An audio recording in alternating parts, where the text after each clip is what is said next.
Toi t'essaies de t'en emparer. Sans lui tu ne peux rien changer, ni ta vie, ni ton cœur, mais laisse-le entrer.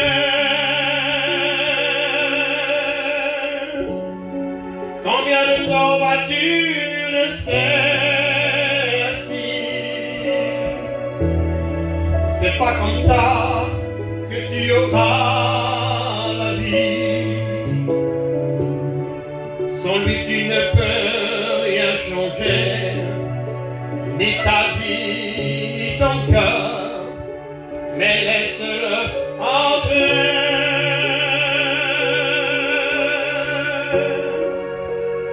Mais Jésus t'appelle, il te connaît, il veut te pardonner. Et tes péchés, il veut les effacer. Béni soit ton nom, mon Dieu, merci. Est-ce que tu veux qu'il vienne t'aider?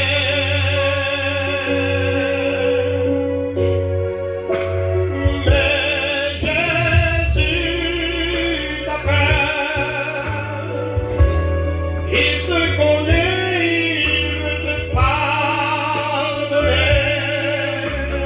Gloire à Dieu. Et tes péchés, il veut les effacer. Est-ce que tu veux qu'il vienne t'aider? Ensemble. L'oiseau de lumière s'est posé sur lui. Gloire à Jésus. Et toi t'essaies de t'en emparer. Sans lui tu ne peux rien changer, ni ta vie, ni ton cœur, mais laisse-le entrer.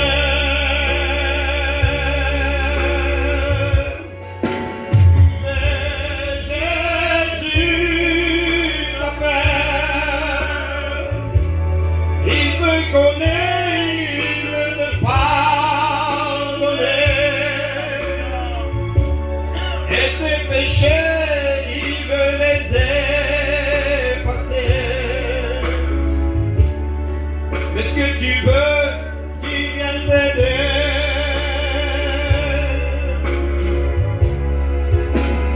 Mais Jésus t'appelle, il te connaît, il veut te pardonner. Et tes péchés, il veut les effacer. Est-ce que tu veux qu'il vienne t'aider? Encore ensemble? Mais Jésus t'appelle, il te connaît, il veut te pardonner. Et tes péchés, il veut les effacer. Est-ce que tu veux qu'il vienne t'aider? Gloire au Seigneur. Merci à Dieu pour ces beaux cantiques. On laisse la place à la parole de Dieu. Amen, gloire à Dieu.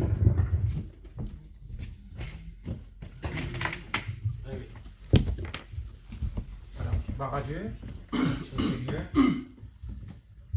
C'était pas prévu que je venais là ce matin. On m'a demandé de faire des réunions, une à Redon. On m'a demandé aussi de faire une réunion à Fougères, j'ai refusé de la situation qu'on a passée. Mais là, je ne sais pas pourquoi, il m'a demandé et puis j'ai dit oui. Gloire à Dieu. C'est pas facile normalement, mais néanmoins on est là. On est bien d'un but bien déterminé parce qu'on a besoin justement du Seigneur, on a tellement besoin de lui. C'est qu'on réalise, c'est dans les situations les plus dramatiques qu'on réalise qu'on a quand même un grand Dieu, un Dieu qui est véritable, un Dieu qui est vivant. Il est gentil le Seigneur, comme on dit toujours, moi j'ai toujours dit que Jésus est gentil. Il y a des gens qui disent, mais non, Jésus n'est pas gentil. Mais si, Jésus est gentil. Dans toutes les situations qui peuvent se passer dans le monde, Jésus n'a rien à voir dans cette affaire. Le Seigneur ne condamne pas, ne juge pas, ne détruit pas. Il ne tue personne, c'est pas un tueur. Jésus est amour. Cet amour elle est tellement grand, tellement puissant que, en travers la parole de Dieu, on voit dans toute la Bible que Jésus appelle toujours. Et comme le frère hier, il a prêché, le frère Picot, il a prêché sur le mot venez, il dit toujours venez. Et c'est le message de Jésus, toujours venez, venez, venez. Venez tel que vous êtes, venez. C'est de venir à Jésus. Et on réalise qu'aujourd'hui, plus que jamais, qu'on a besoin du Seigneur. On vit les derniers temps, hein, comme il a dit aussi tout à l'heure le frère, hein, et en réalité, on vieillit, les années passent vite. Je dis toujours, moi, entre la naissance et le cercueil, ça passe très vite. Ça passe qu'un temps, comme une fleur que la Bible déclare, qu'elle paraît pour un temps, elle donne sa beauté, son éclat, elle est là, elle donne le parfum. Hein, c'est beau, on la voit. Et le vent a passé, et puis quand le vent a passé, l'endroit où elle est, elle n'y est plus. C'est que du souvenir, on ne voit plus cet endroit-là. Puis on dit toujours, voilà, les années passent, c'est comme ça, c'est la vie. Mais le Seigneur nous fait comprendre qu'il y a une promesse, une grande promesse. Une promesse non pas pour ceux qui sont du dehors, hein, mais c'est pour ceux qui sont du dedans. Parce qu'il y a des gens qui sont du dehors, il y a des chrétiens qui sont du dehors. Il y a des chrétiens qui vivent dehors. Ils sont des chrétiens, mais des chrétiens du dehors. Ils aiment Jésus, ils suivent Jésus, ils aiment le Seigneur et ils le suivent parce que voilà, parce que c'est dans un mouvement, ils suivent le Seigneur, mais dans la réalité, ils ne suivent pas parce qu'ils l'aiment, ils suivent parce qu'il faut le suivre. Il y a des figurants comme ça, je dis beaucoup, moi, vous savez, dans des églises, ça existe, que dans les églises, il y a beaucoup de figurants, des figurants. Ils sont là, et en réalité, ils ne sont pas là. Ils sont là, dans l'assemblée, hein, mais en réalité, ils ne sont pas dans le plan de la rédemption, dans le plan divin, ils ne sont pas dans la réalité des choses de Dieu, parce que quand on réalise les choses de Dieu, on s'accroche plus que jamais, parce qu'on vit aujourd'hui des temps très difficiles, très critiques. On allume la télévision, hein, on regarde la radio, et puis quand on regarde qu'est-ce qui se passe aujourd'hui, des guerres, des bruits de guerre, et puis on a toujours entendu, c'est marqué dans la parole de Dieu, ça on le verra toujours, et puis aujourd'hui, vous avez plus que jamais, on voit que ça va vraiment mal dans le monde ça va mal, ça va vraiment mal. Mais Jésus, dans sa parole, il dit, levez votre tête, votre délivrance est proche. Il y a une promesse de Jésus. La promesse de Jésus, elle est toujours d'actualité, et je crois qu'en ce matin, c'est pas parce que nous ne sommes pas beaucoup, c'est comme je dis toujours, c'est pas la quantité qui compte, c'est la qualité. Amen. Parce qu'on peut avoir des grandes assemblées, hein, et puis il y aura des grandes surprises quand le ça va revenir. Beaucoup d'appelés, peu d'élus. Est-ce que nous sommes des élus ce matin? C'est ce qu'il faut dire toujours. Est-ce que nous sommes réellement des élus, des enfants qui suivent le Seigneur dans sa promesse? Parce que comme le Seigneur promet quelque chose, il le fait, il a dit, je m'en vais vous préparer une place, parce que là où je suis, je veux que vous y soyez aussi. C'est une promesse. Alors il est parti auprès de son Père, nous préparer la place. Et comme vous savez, comme moi, la parole de Dieu, en 6 jours, il a créé le monde. La terre, il a créé tout ce qui s'est formé sur la terre en 6 jours. Il a mis les poissons dans la mer, il a passé tous les éléments, il a battu la terre, les hommes les a placés. Tout a été fait en 6 jours pour le Seigneur. Mais un jour comme pour Dieu, c'est un jour comme 1000 ans, c'est comme un jour. Et un jour, c'est comme 1000 ans aux yeux de Dieu. Les jours, on ne les compte pas, mais on les compte. Mais comme le Seigneur l'a dit dans sa parole, c'est une promesse. Il a dit qu'il va revenir nous chercher. Et c'est pour que nous soyons prêts. Quelle importance, Seigneur. Et je regardais dans la parole de Dieu, vous savez, je dis avec honnêteté, ce matin, je n'ai pas médité comme il a fallu méditer, parce que vu la situation que j'ai passée, j'étais réellement découragé. Pas dans les choses de Dieu, parce que Jésus est amour. Vous comprenez, on est humain, c'est dans l'humain. On est fatigué, des soucis, des problèmes. On comprend que des fois, ce n'est pas toujours facile, mais il faut s'accrocher au Seigneur. Hein. Que Dieu soit béni. Dieu est bon. Et puis je dis toujours, il faut quand même apporter, favorable ou non, la parole de Dieu. Parce que la parole de Dieu, elle est belle. La parole de Dieu, elle est bonne. La parole de Dieu, ce n'est pas que des mots. La parole de Dieu, elle est vivante, elle est permanente, elle est efficace. La parole de Dieu, elle nourrit notre âme. Nous avons besoin d'écouter la parole de Dieu. Parce que quand on écoute la parole de Dieu, la foi vient de ce qu'on entend, et ce qu'on entend vient de la prédication du Christ. La parole de Dieu, Dieu nous donne tout. En fin de compte, qu'est-ce qu'on donne à Dieu? On ne donne rien. Parce que la foi, quand on dit qu'on a la foi en Dieu, mais en réalité, on n'a pas la foi. C'est Dieu qui nous la transmet par sa parole. La parole de Dieu dit, la foi vient de ce qu'on entend, et ce qu'on entend vient de la parole de Dieu. La foi, Dieu la met dans nos cœurs, et quand on la met dans notre cœur, cette fois-là, on la retransmet vers Dieu. En fin de compte, Dieu nous donne tous les éléments, il nous donne toutes les choses nécessaires pour qu'on puisse avancer avec lui. Alléluia. Que Dieu soit glorifié et béni. Il y a un foyer dans la parole de Dieu que j'avais réalisé, Seigneur, c'est le foyer d'Abraham. Abraham, quel homme, Abraham? Abraham, il n'est pas un homme comme lui, c'est un prophète, Abraham. Tout le monde le sait que c'est le père de la foi. C'est un homme qui était extraordinaire. La Bible déclare que de sa postérité, ça sera comme les grains de sable sur le bord de la mer. Il n'a pas eu un comme Abraham, c'est un homme extraordinaire. Et puis même Dieu dit quel homme qu'il est, parce que Dieu dit, cacherai-je à Abraham ce que je vais faire? Dieu ne cache même pas à Abraham ce qu'il va faire. Il va détruire la ville de Sodome et de Gomorrhe, mais il dit, est-ce que je vais cacher à Abraham ce que je vais faire? Non, il a dit, je vais le dire à Abraham, afin qu'Abraham prenne le nécessaire, parce qu'il y a dans la ville de Sodome et Gomorrhe, il y a son fils Lot, plutôt son neveu Lot, qui est dans la ville là. Il veut rien faire sans lui dire à Abraham, parce qu'il faut qu'Abraham prenne le nécessaire pour sauver sa famille. Quelle beauté cacherai-je à Abraham ce que je vais faire? Il ne cache rien. Et ce matin, nous sommes ses enfants, nous. Est-ce qu'il va nous cacher quelque chose? Il ne va pas nous cacher quelque chose, il ne cache rien, le Seigneur. Il nous dévoile sa parole, parce que sa parole nous dit que le Seigneur va revenir. Et quand il va revenir, est-ce que nous soyons prêts pour le rencontrer? Parce que de le rencontrer, on va tous le rencontrer. Tous les hommes sur la terre, qu'on soit chrétien ou pas chrétien, on va tous comparaître devant lui. Mais il y aura une différence qu'on va comparaître devant lui. Parce que la Bible déclare, les brebis sont à sa droite et les boucs à sa gauche. Il y a deux catégories de personnes qui vont entrer. Il y a deux catégories de personnes. Une catégorie de personnes qui va aller au ciel et une catégorie de personnes qui n'ira pas au ciel. Et comme je dis tout à l'heure, nous ne soyons pas des figurants ce matin. J'espère que ce matin, que tu n'es pas un figurant. Si tu es venu dans la maison de Dieu, parce qu'il faut venir dans la maison de Dieu pour se nourrir de la parole de Dieu. Nous avons besoin de lui. Nous avons besoin de son aide. Nous avons besoin d'être encouragés par le Seigneur, parce que le Seigneur nous aime, lui. Son amour à lui, elle est tellement grande qu'elle surpasse toute intelligence. Des fois, on dit on ne s'en sort pas, on n'y arrivera pas. Et puis là, dans la parole de Dieu, regardez, Abraham, c'est un homme extraordinaire. Un homme de Dieu. La Bible déclare qu'Abraham, il avait 86 ans quand il a eu son premier fils, Ismaël. Vous ne vous rendez pas compte? Il avait attendu une promesse, ça a été long, mais Dieu a donné une promesse, il a reçu cette promesse. Et puis après son deuxième fils, à l'âge de 100 ans qu'il a eu Isaac. Il y a eu des promesses, mais comme il n'avait pas entendu, parce que la foi vient de ce qu'on entend vient de la prédication du Christ. Et Dieu, il avait transmis la foi, il avait donné une promesse. Il a dit à Abraham, de ta descendance, je te donnerai un fils. Je te donnais. Faut que tu attendes, c'est la promesse. Mais pour Abraham, lui, c'était un peu long. Les années passent, et vous savez, c'est souvent comme ça, nous on dit. Les années passent, on ne voit rien. On demande à Dieu, on voit pas la main de Dieu, Dieu ne bénit pas. Ça fait des années qu'on demande, et lui, ça fait des années, ça fait à l'âge de 86 ans, et puis il n'avait pas vu encore la main de Dieu. Alors il voulait avoir un fils, et puis on ne va pas parler cru ce matin. Eh bien, il ne pouvait pas avoir d'enfant, puis il avait sa servante, il a eu un petit, et puis il était content, lui.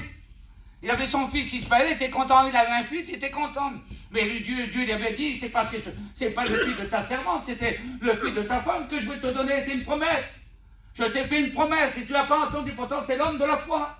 Il n'a pas eu un comme lui. Quel homme devant Dieu. Mais quand il réalise, et puis les années passent, et Dieu quand il vient, il reparle, et puis il dit, voilà, tu as un fils.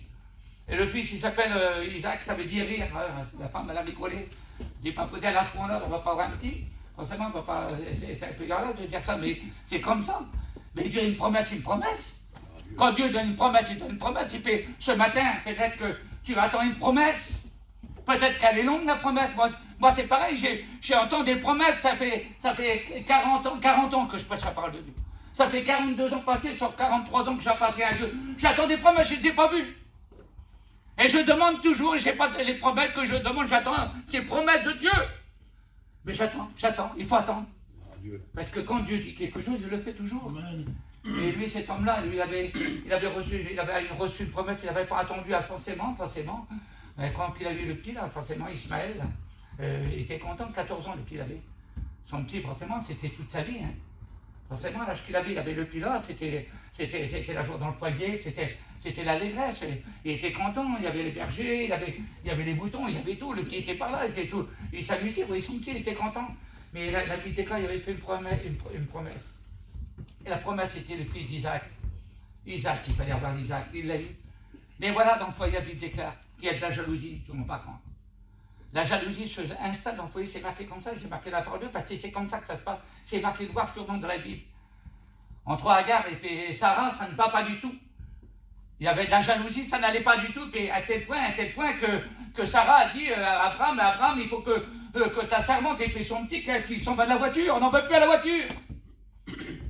On n'en veut plus, il faut qu'il parte. Et Abraham, son cœur, il est comme ça, c'est son petit. Et puis il ne va pas faire partir son petit parce que c'est toute sa vie, puis il faut qu'il fait partir, puis il ne sait plus comment faire, ça ne va pas, c'est la chicane dans le foyer, ça ne va pas du tout. Mais Dieu intervient, il vient, le Seigneur, quelle beauté quand Dieu intervient.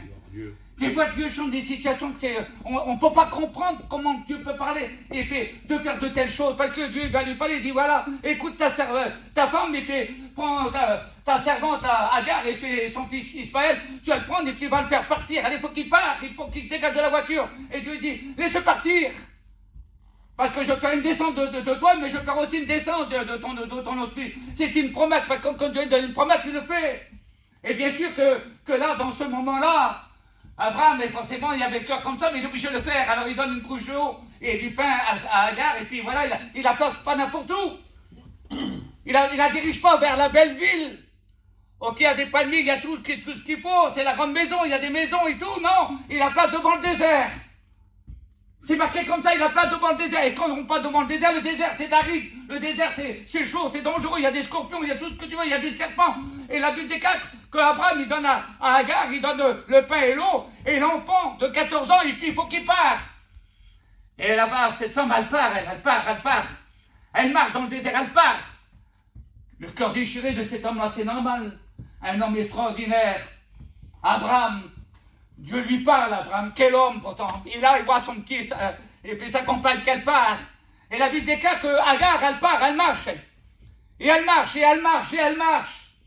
Et il y a tellement qu'elle marche, la Bible déclare qu'elle s'égare dans le désert. Elle s'est perdue dans le désert. Et combien de personnes comme ce matin, que des fois on se perd.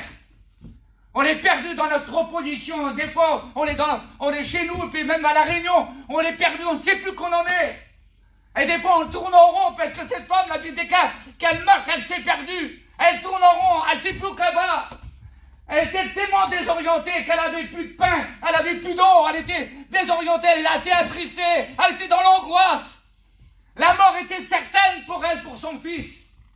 Alors la Bible déclare, regardez comme c'est marqué, un arbrisseau, ça veut dire un petit arbre. Et puis à loin, elle s'approche, elle pose l'enfant de 14 ans sous l'arbre là, qui est là, le petit arbre qui était là. Et la Bible déclare, elle se jette à un jet d'arc. Je ne sais pas, ça fait combien, 100 mètres peut-être, je ne sais pas, un jet d'arc. Et elle était au loin, elle s'est mise vis-à-vis de l'enfant, et elle regarde de loin l'enfant.